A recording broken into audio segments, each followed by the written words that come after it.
Dito umiikot ang buhay ng tao. Pag wala ka nito, parang kang basura sa mundo. Balibalik-taray man ang mundo, pera ang gumagalaw sa paligid mo. Ito yung bagay na nalikha ng tao na hinahanap-hanap ng kahit sino. Hindi mo mabibili ang gusto mo pag wala ka nito. Hindi mo mapapalapit ang mga tao sa paligid mo pag wala ka nito. Pera na kayang sumira ng pagkakaibigan at pamilya. Minsan kakaibiganin ka pag may pera ka. Kikilalanin kang kapamilya pag asensado ka.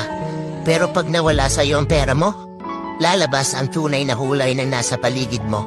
Matutong magtabi para sa sarili, huwag bigay dito, bigay doon. Kasi sa huli, ikaw din ang mamumulubi.